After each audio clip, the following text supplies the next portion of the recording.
Hi, my name is David Sisco. My pronouns are he, him, and you are so welcome to the season finale of my podcast, Wholehearted Voice Pedagogy. This podcast is dedicated to the art and practice of teaching singers. It is an extension of my book of the same title, which was released by Routledge Press this past July. You can find it on Amazon, Routledge.com, and anywhere you get your fine books. Now, if you've been tuning into the podcast, you'll probably notice that I have not started with a story or some sort of amusing quip. And that is because I just want to get right into the meat of today's discussion. For many years, I have admired Dr. Brian Manternach's writings in the Journal of Singing. And this past August, I had the incredible pleasure of meeting him at the ICVT conference in Toronto. I was thrilled to learn that he had a new book out entitled Voices of Influence, exploring the journey of a teacher and student in the voice studio. I devoured it on my subway rides to and from NYU on my teaching days, and I'm so pleased to have Brian here today to discuss it.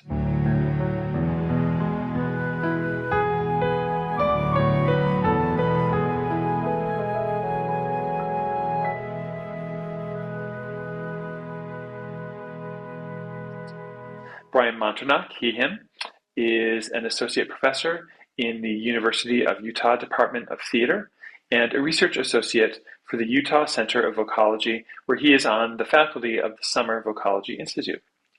Honors include the Cal Western Nats Teacher of the Year Award, Clifton Moore Group Voice Pedagogy Award, Nats Voice Pedagogy Award, Faculty Excellence in Research Award from the University of Utah College of Fine Arts, and the University of Utah Distinguished Teacher Award. He is an associate editor for the Journal of Singing, columnist for Classical Singer, and as I mentioned, author of Voices of Influence, exploring the journey of a teacher and student in the voice studio, available through Bloomsbury. Brian, welcome to the podcast. Thank you so much, David. It's an honor to be here, and I so appreciate the lineup of guests that you've had, which are some real movers and shakers and important contributors in the field. So I'm more than happy to be among them. Yes, well, you're rightfully so, as far as I'm concerned. As I said in my introduction for you, just been such a huge fan of yours. Your writings in the Journal of Singing, and it was so nice to finally meet you this summer. I want to kind of gear our conversation, of course, around your book, which I love is in your background. That's amazing. Right there it is. That's the way to do it. Yep. So you mentioned in the introduction that you and your wife, Erica, who's a copy editor, good on you, that you were approached by your former voice teacher, Robert J. Harrison, or Bob, to write a book about his career and reflections on teaching singing. And I was just wondering if you could share maybe some early conversations about how you envisioned the book taking shape. Mm-hmm. Sure. Well, first of all, Erica is not only a copy editor, but also a pianist. So she has been accompanying and collaboratively supporting me in many roles for many years now. You married well. Absolutely. Well, we were honored, a little surprised, but also honored when Bob reached out to us, and he it was in 2020, he sent us a message, and at that point he was in his early 70s, and he admitted that he was often needled by students to oh, you should write a book. You should take your philosophies and collect them all into one place. And he's like, to be honest, at this stage in my life, I have no interest in taking on a project like that. But is that something that you would be interested in? And so we, again, as I said, we were honored to be asked, but we also knew that would be an undertaking.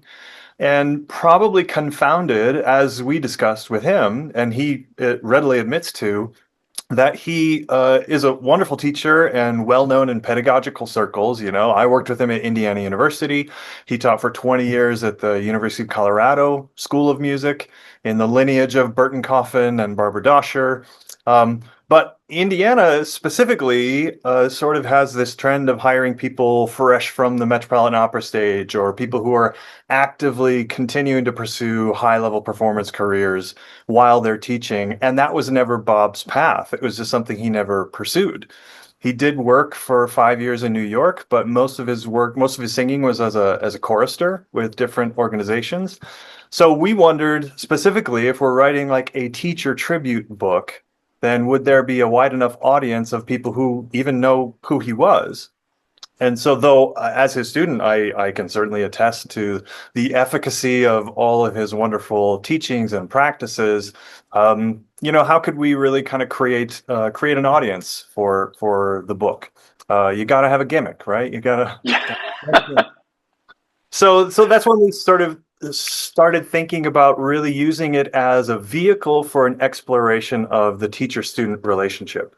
So I mentioned at one point that it's essentially a case study of my relationship with Bob, as he was my teacher and mentor and advisor through my doctoral work at IU.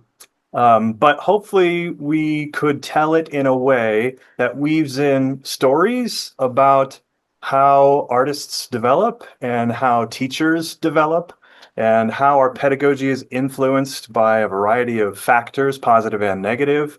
And so through those explorations of this relationship, we wanted it to be kind of a broader exploration of the teacher-student relationship, hopefully in a way that gets people sort of thinking back on their own influences and recognizing the value of what they have been taught and where they learned certain lessons, certain techniques, certain ideas about artistry. And so that really became a nice premise for the book where we could filter it through this story, but hopefully have more wide-ranging impacts to many stories, many people's relationships with their teachers and with their students. Yeah, well, I just as someone who read it, I thought it worked so wonderfully, and Yeah. what's unique about it is that it is this kind of like memoir slash autobiography slash pedagogical text, and Right.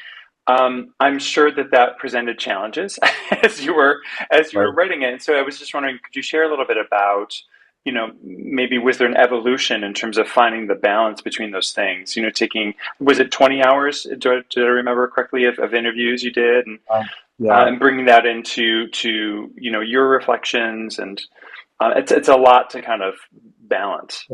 Yeah, to be honest, it really sort of came together fairly organically. Once we were kind of clear about the map and what our take was going to be, then it started to flow pretty naturally. Yeah, as you mentioned, the bulk of the book was based on almost 20 hours of Zoom interviews that Bob and I would have over a period of years. Right? I sort of generically thought we would talk about, okay, Bob's beginnings. What's your early life story? Who were your musical influences throughout childhood and high school and through different points in your life and career? Um, but then to get in sort of the nitty gritty of technique. So how was it that you taught respiration? What were your thoughts on establishing balanced phonation? And so usually I would send a prompt and he would contemplate it for a couple of days, let me know when he was ready, and then we just sort of have a free flowing conversation. And obviously during those conversations, if you're talking about phonation, he wasn't just talking about vocal fold activity, and the lamina propria and all of the intrinsic and extrinsic muscles. He was talking about images and stories that related to either his own understanding of phonation or the way that he could bring it into the studio. So that then, naturally, as happens in conversations, made me start thinking about some of my own experiences and, oh, well, that's interesting because I guess I teach it this way, which might be a little bit different. Or that reminds me of a story that he told me in the lesson that he didn't bring up, but it sparked a memory. Yeah, in that sense, it really, once we were clear about where we were going with it, then all of those stories just kind of started to flow. It's really interesting. Erica, her primary job, she works for Ancestry.com as a oral history writer, essentially. So families will come and she will interview usually the elders in the family, and they will tell their story and they'll tell about relationships. And once you kind of get someone going down memory road, things start to flow, and you start to maybe make some connections. And I think in our families, we have found through her work that we probably don't do that often enough, that we just have these Mm, conversations, what was it like for you, Grandpa, when you first got married? Or Mom and Dad, what was it like when you had your first child? Those kinds of emotions that we wouldn't think to ask when we're children. And so this was a fun opportunity and enlightening opportunity for me to sort of ask Bob some of those questions about how he became an artist and a teacher, which caused me to then reflect on how I did and what I have carried from him, and then what through the natural succession of education gets passed on to my own students as well. yeah. I seem to recall um, you talked about memories and how wonderful they can be, but also how slightly fallible they can be too, right? Right. And balancing that with over years with uh, how do I want to say this? It's to me, it's the multiple perspectives of Bob's story and your reflections on how you received those things. And I was also just wondering if there were things that you heard kind of in a new way that maybe he had shared with you at IU, but like there was something about how he said it in these interviews that kind of shook something up in you Yeah. that Yeah. was different. Does that make sense?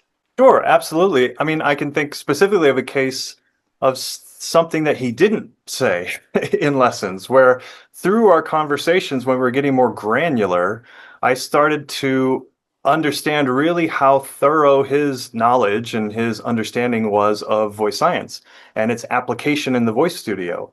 And yet I never knew that when I was his student, because he wouldn't talk in those terms in the studio. So he would bring in strategies that certainly were science informed before that was a word that we were being used, right, in pedagogy circles. And his understanding was thorough, but also reflective of the time and of what he had access to, which was Sure. more thorough than many, but we have different understandings now. So it was fascinating to me to kind of get his take and to hear him really understand things from a scientific standpoint that seemed to hold up very well. But I was never aware that he had that sort of depth of knowledge and depth of understanding in that realm, because he didn't use that language in the voice studio. So that was Mm, specifically something, a memory or something that came up through the discussions of what he didn't bring to his teaching, though that information clearly influenced his teaching.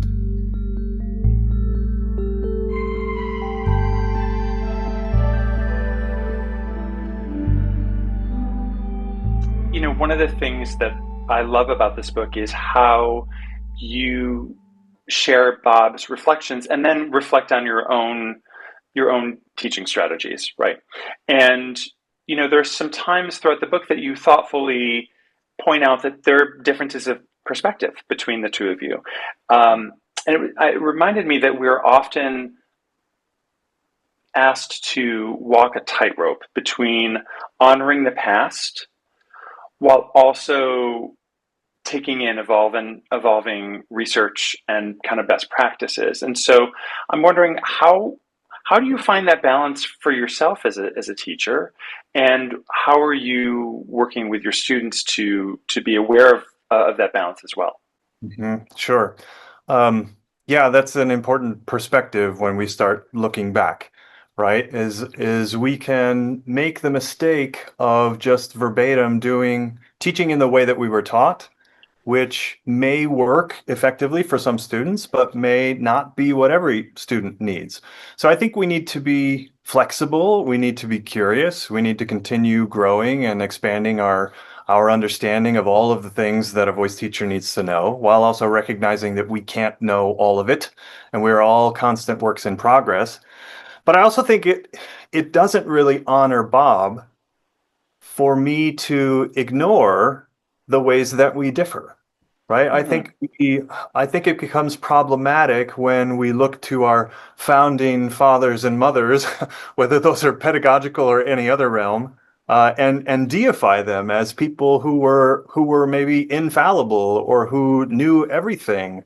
So we have to be mindful that we are all reflections of our time and of our influences, of our families, of our cultures, of the ways that we were brought up, our educational families, and the ways that we were taught. So I don't think it is healthy or helpful to strictly adhere to practices just because we learned them from someone that we love and respect, as I do Right. Bob, right? Sure. So we have to be flexible enough to adjust them, to filter them through our own knowledge and experience, and see how then they morph in ways that then make them our own, right? Right. We're all infallible. And I think when you and I are both at the point where we are being remembered as retired teachers, should we ever retire, um, we're all going to be suspect to, there were areas that we probably either didn't address sufficiently or honestly failed at. As society grows, as information progresses, so we can't hold folks of previous generations um, accountable for things that they couldn't have been expected to know necessarily. And so I hope we will be extended that grace when the time comes. Um, but also, we don't want, and Bob was always very clear about this. He said, question everything that I say. He did not want his students to become a carbon copy of himself, nor do I want that for my students, right? I want Sure. them to take what works. I want them to abandon what doesn't, or keep it in the back of your mind and bring it up again later to see if it works at a different time. Um, but yeah, it really, to me, it felt like dishonoring Bob and his legacy, quite honestly, to only focus on the areas where we agree. And we don't have any Sure. major conflicts, but we're creatures of our environments. I teach primarily musical theater style singers now, and he was working in very much opera and classical, so there are natural differences that come from those realms. But yeah, it felt like an important thing to bring into the conversation. Um, I mentioned in the book that the only way that we can really measure our success as teachers is by what we see through our students. And sometimes the differences, sometimes the impact of our influence, the impact of our education, um, we can see immediately in like a change, in like someone is adding capacities, whether that's technical or artistic. But some of the ways that we influence, we may never know about unless a student repeats them or articulates them to us. It was really meaningful when blah, blah, blah. Yeah. But most of the lessons, most of the influence, we will probably never know how we have impacted people's lives. And I certainly think that back on my own teachers, and I list in the front of the book many of the music and voice teachers that I have had, choral directors, theory, history professors, who were significantly influential. There's one particular story about a philosophy professor who like blew my mind and really awakened my the sleeping academic that was within me. And I know that I didn't express to them, haven't expressed to many of them the impact that they have had, but nevertheless they have had an impact. So influence remains whether or not we are ever made aware of it. So Yeah. this was kind of a really wonderful opportunity for me to speak in long form about Bob's influence on me. As you were talking, I was thinking about this idea of presentism, which I think you were kind of touching on, this idea that what we know now is more important in some ways than what was taught previously or is better than, right? And I've shared pretty openly that as I was writing the first chapter of my book, talking about the master apprentice model, that got a little judgy, about how things were done. And my colleague Justin Peterson was really, gracious in kind of reminding me that we have to look back with gracious eyes, as you said, loving eyes. And I'm wondering if do you, in your conversations with students, like are there certain things that you find that you want to encourage them or entreat them to look back with curiosity, a little bit more. In like current practices? Yeah, Yeah, well, one of the things that I have done that is very different from the way that I was taught is just collaboratively choosing repertoire. Right, I was forever assigned repertoire, and I could come in with like, well, I'd kind of like to do this or that, but oftentimes I was told no, or I was given maybe options, but options that were chosen by the professor. sure. I love the idea in your book that you've presented about asking students what part of you would you like to celebrate in the repertoire that we do. That I have just blatantly stolen that, and I'm using that now because that allows an opportunity for them uh, to discuss more of who they are and what Yeah. they want their singing to mean to them, and therefore to their audiences, and it gets to the why of how they sing as opposed to just the technical minutia. So yeah, that's something that I approach very differently now, and has absolutely had a positive impact on my teaching, on my ability to feel like I can connect with my students, and Yeah. has provided opportunities for them to know a bit about me as well. To be upfront about my biases, which I certainly have, and to allow them to bring that component of themselves into the work that we do.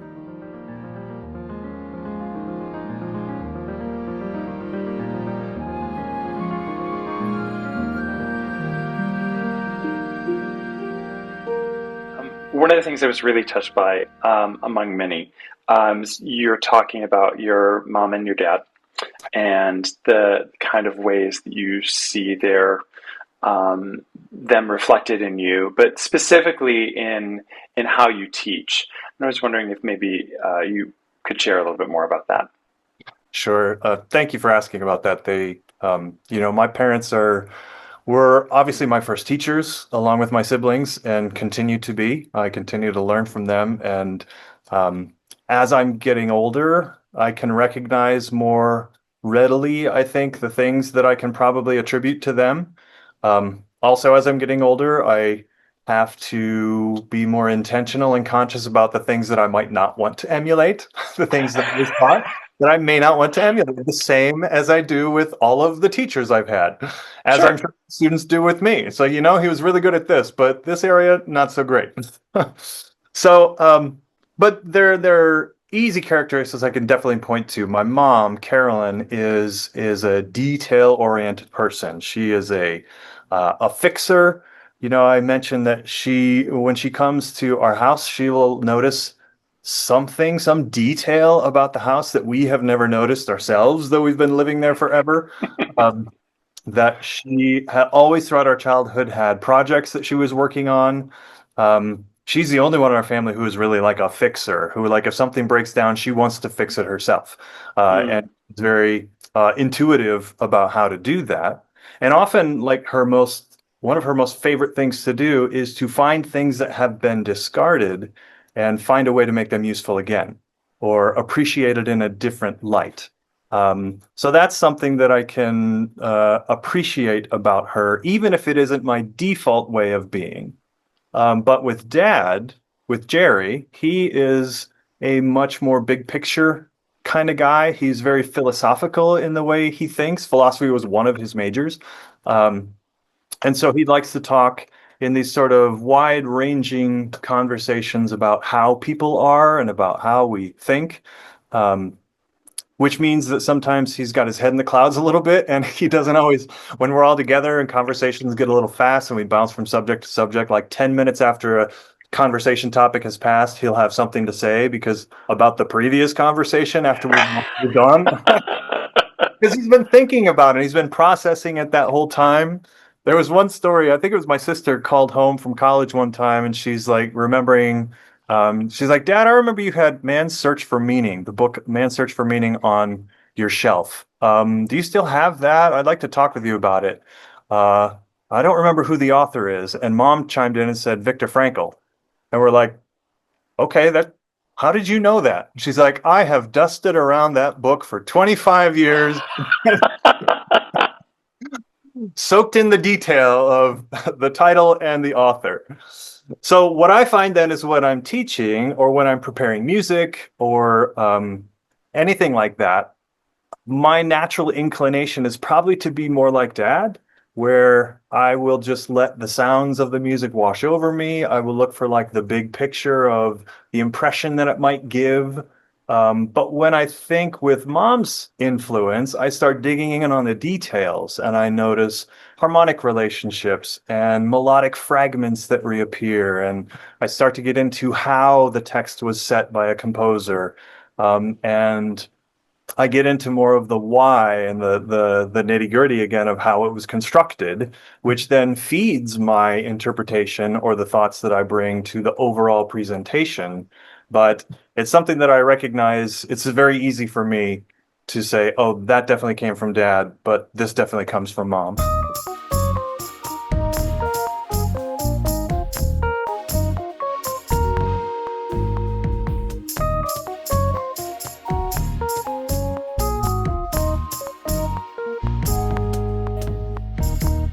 In chapter 4, you note that Bob quipped, one of the most important elements of teaching is that sometimes to make a point, you have to make a circus. While amusing, there's some science behind this, and I was Sure. wondering if perhaps you wouldn't mind explaining a little bit. Absolutely. So, one of my other great mentors is Lynn Helding. Lynn Helding was she teaches at University of Southern California. She, for 10 years, wrote the Mindful Voice column in the Journal of Singing. Her book, The Musician's Mind, came out around 2020, 2021, maybe. Um, and she teaches for our Summer Vocalogy Institute every summer. So her book really has influenced me quite a bit on how it is that people learn and how we might adjust our teaching to better impact learning. Um, and she's very good to cite all of the sources in her book, but so many of them I just attribute to her because it was her where I learned them. But she points out a couple of times that memories are more deeply embedded when in our minds and our psyches when they're accompanied by strong emotions. So we think of an example like your wedding day or the birth of a child or graduation, right? These big moments, senior recital, right? So we tend to have strong emotions, and so we tend to have more accurate memories because of the strong emotions. Hmm. Uh, so this unfortunately also works with traumatic events too, right? We remember traumatic events because of the negative emotions that are associated, but we tend to have there is often great level of detail that we can recall after in those events. Um, and so I think if we get too analytical in our lessons, in our teaching, then it keeps things sort of cerebral as opposed to creating a circus and being silly and exploring and having fun and being willing to do sometimes some crazy things, to stand on your head or break dance across the room, if it might connect an emotion to a lesson that you're hoping to impart or wanting the student to explore. And sometimes I'll hear there was a couple of students who were preparing a recital and it was a tense moment because their song was not going as well as they wanted it to. They're working on this duet and they started to get a little snipey towards each other. And I stood up, I had a ground floor studio, and I said, if this keeps up, I am leaving. And I got up and I opened the window and I jumped out the window. And and they just broke out laughing, and I had to crawl back in through the window, and it created this sort of moment of levity. And it's like, okay, maybe we're getting too serious about what we're doing. This is supposed to be about emotion, expression, connecting with audiences, sharing a piece of ourselves. And so that they've graduated years ago now, but they still bring up that story and how it reminded them to just kind of not get too serious and just let go once in a while. So Yeah. finding ways that we can connect to emotion often have better pedagogical results as well. Go figure. Yeah, I know. Who knew? It's so funny. I think, what in part you're talking about is just the importance of play, right? And how I find so often that, my students, will start to give themselves a voice lesson in front of me. Like, that's not your job. Right. That's leave that for me. I'll do Sure. that. I'll Yeah. help.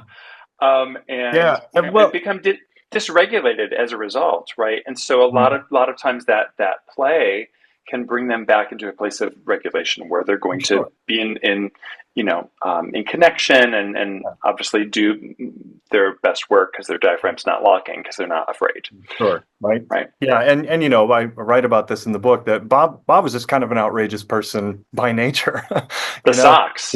yeah, he has these ridiculously flashy socks and very fancy shoes and eyeglasses that are very eye-catching, and his personality is just larger than life. So to some degree, it always felt like he was such a brave person in the world to like bring the fullness of who he is unapologetically into the world.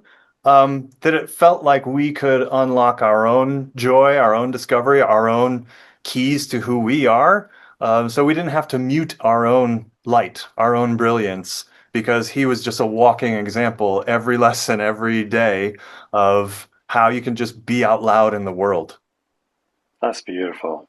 Yeah, it was really wonderful to learn that from him Mm. through stocks. Yeah, through socks.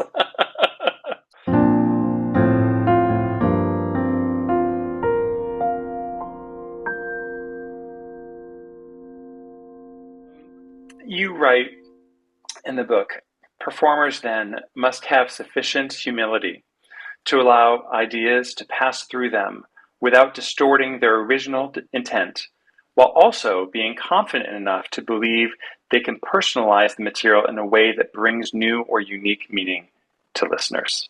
Mhm. Simple. Why not? What steps do you take to help students accomplish that alchemy? Mhm. Um, One of what I find to sometimes be a downside of allowing students to bring in whatever repertoire they want to work on is that they gravitate to things that they already know and like, which means that they have often learned it in a particular way, right? So they have learned someone else's interpretation, someone else's emphases, right? So one of the ways that I have found can help bring them the individuality, their own individuality into the piece is just to strip it down to the text, right? Bob did this with me. There's an example in the book where we go through a text. Um, but especially now teaching mostly musical theater singers, right? It is a text first genre. It is a story first genre. And we can make whatever sounds are hopefully sustainable, but also expressive of the emotion of what is being communicated, as opposed to maybe opera where you can't necessarily deviate from a certain quality of timbre or sound, or you won't be heard over an orchestra in a large hall, right? Sure. So I find that when we get, and it takes sometimes some repetition to get out of how a composer has set a text, but just look at the words. What do we know only from the words? Where are the commas? Where is it significant that that's a period versus an exclamation point? Where are the questions? Um, which thoughts are connected? Where do the word stresses go, right? So to really divorce from how, again, they know the version with that's incorporated with the music and just get their own ideas and thoughts about what's happening just with the story. Then it's always fun to come back to how it's been set by a composer. As you know, as a composer yourself, composers are very intentional with the way that they set text, and it's indicative of the way that they feel the where the emphases lie for them or what the story is, the idea is that's being communicated. So sometimes when they do the work of putting the story into themselves, getting their ideas about the story just based on the text, when they start looking at what the composer gave, they find areas of agreement, but also discrepancies. They say, Yeah. oh, it seems like the composer thinks this is the most important word in the sentence because they put it on a strong beat in the measure or they put it on a highest note of the phrase. But the way that I was doing it, I was emphasizing this word. And then you have to decide, well, do I go with what the composer seems to be asking of me? Or do I insist on bringing my interpretation, which might mean de-stressing a note that is on a strong beat or a note that is higher than the others and still putting the emphasis where you feel it belongs? I think that's a in many ways, simple way to bring your own individuality to a piece. is when Yeah. you find those, is to really try to identify the discrepancies and then see if you can insist on your interpretation, right? Sometimes it might be, this is the end of a sentence, but the composer didn't give us a break, a rest, a pause. So I'm going to insert one so that people can hear the ending of that thought and the beginning of another thought. Even though maybe the composer made it challenging for me to do that, that's still something that I can do that, again, will make it my own and not just, I mean, that still honors what the composer wrote, right? You're not Sure. changing notes, you're not changing rhythms, but you're interpreting it through the text in a way that also very much is your own. Yeah. I find that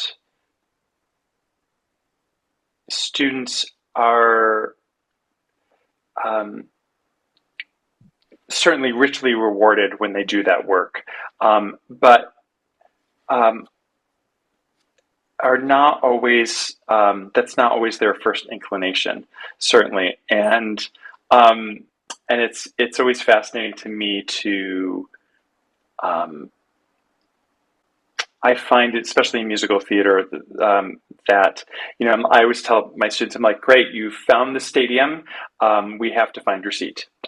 Like, you have a lovely general idea of what this Right. song is about, right? Yeah. But you've not done the line by line, exactly what you're talking about, the line by line work of what Mhm. this is about. One of the things I make them do often is I was like, great, so I'm going to have you sing the song, but I'm going to have you sing it and you're going to make up lyrics as you sing and put it into your own words while you sing.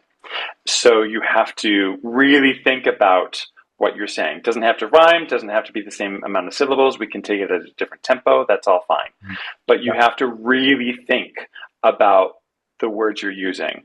So Yeah. then when you go back to the lyric, you have a more personal relationship to that Mhm. text, right? Especially when we're talking about, somebody like Hammerstein or, older lyricists where that language or may not be how they speak, right? How do you kind Mhm. of find your way into it, right? Right. Giving them permission to do that, I think, is um, again, my perception is that there's a desire to be singular, while also a fear of that as well. Yeah, right. Well, and then within that, of course, in musical theater, especially contemporary musical theater, there's more liberty for maybe changing a rhythm or opting to a different note. And there are certain genres or certain composers where that's less performance practice and others where it's more allowed. And so, I try to emphasize that students have the right to change things when it's appropriate, but they should have a reason for it. Right. Uh, and because this note sits better in my chest voice is not necessarily a good enough reason. But Indeed. again, going back to the text, right? So once they start to kind of monologue the song, I'm fortunate and I've learned so much teaching, having music degrees, but now teaching in a theater department. What my students have learned about acting that maybe I got somewhere along the road, but it certainly wasn't emphasized the way that it is in theater programs Sure. about constructing a moment before and having a motivation and knowing what tactics are and when they change and imagining your other and how they're reacting and how that impacts what you say next. And then if you ask someone to like monologue the song, then often they will fall into the rhythms or the cadences of the music, right? I have often walked down this street before. Like Yes. that's all one sentence though, right? Yeah. But you put a pause where Lerner and Lowe put the pause. So let's but then when I remind them that, okay, this is a monologue, well, look at where the punctuation is. Then, as actors, their acting brain clicks in and they're like, oh, right, of course. Because they just literally never thought to think of it as a monologue or as a story. They thought of it as a song. Right. And work and music were so married together that that sort of disallowed their own individuality.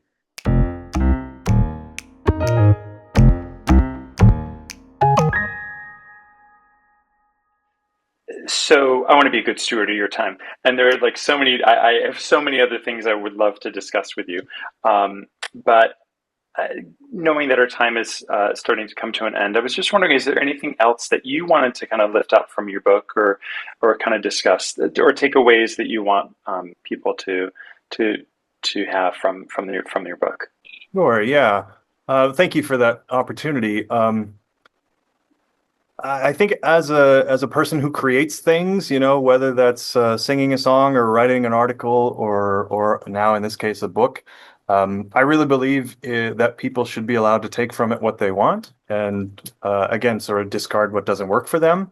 I do hope people will give it a shot, but in the end, it's once it's out in the world, it's not up to me to tell people what they should get from it. And if I have an idea of what I think they should get or hope they should get, then I should have made it clear in the way that I wrote it. That being said, I hope that as people are reading the book, which again is a deep dive exploration of my relationship with Bob and how that influenced me and how we each were influenced by many things and many people, and how that influence um, comes through in the way that we teach our own students, and hopefully then will be passed down in a different way, in ways that are uniquely that of the recipients. I hope people will also see it as an invitation to explore their own influences. So it's not this is how it should be. It's just a reflective remembrance, and hopefully a thoughtful application of how that influence can now impact the work that I'm doing. But I hope that it causes readers to start considering that. Who were my most influential mentors? What is it? Where was it that I learned this very specific thing that I seem to use every day? Is it the same way that I was taught, or is it uniquely my own? To even be mindful of the negative lessons that have impacted the way that we teach, the things that we don't want to emulate, that we also have to be intentional about. So hopefully it inspires, through this very unique, specific story, it inspires people to consider their own stories and their own influences, and be mindful about what they're bringing to the studio, but also be thoughtful that the way that we teach is not just lessons and techniques, but we're teaching connection. And that's, for me, one of the great joys of teaching. Indeed. Well, and that's exactly what I took from the book, and it did make me think quite a lot about my mentors and all the ways that they have brought me to where I am. Right. Mm-hmm. So thank you for that. My pleasure. I came up with the title Voices of Influence without ever once thinking, oh, but influencer is a thing. That's like it. So right. I that's a whole discussion, right? That's a whole article, right. Whole chapter right there is what is an influencer versus, right, someone who maybe sets out to have an influence, but that's a whole other thing. That'll be season 2. We'll right. discuss that. But I'm gonna have to formulate my thoughts on that a bit. I look forward to it. Yeah. Thanks so much. Thank you, David. What a pleasure.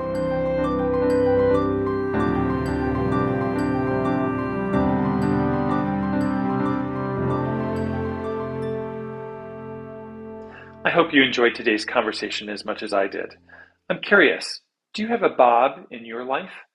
How are you working to honor the legacy of your training and vocation while still striving to incorporate the evolving research that should inform our work, all of our work? How has your family, culture, and experiences impacted your teaching? Sound off. You can email me at wholeheartedvoicepedagogy@gmail.com, or as always, you can find me on the socials. My handles on most platforms are at Sisco Songs or at Wholehearted Voice Pedagogy. I would love to hear from you. And here we are, the end of season 1 of my podcast. I have loved every single moment of producing this podcast. I've had 20 conversations with extraordinary individuals, and their insights are already now embedding themselves in my daily teaching practice. I'm going to take the month of December off, like any of us has December off, but I'll be focusing up wrapping up the semester, wrapping up some gifts, and preparing for the new season. I'll be back in January with season 2, and I hope that you'll join me then. Please, as always, share and subscribe to this podcast. I'm so excited for what's coming down the pike and for how we can all continue to envision a wholehearted voice pedagogy and a wholehearted voice studio. More soon. Take care of you.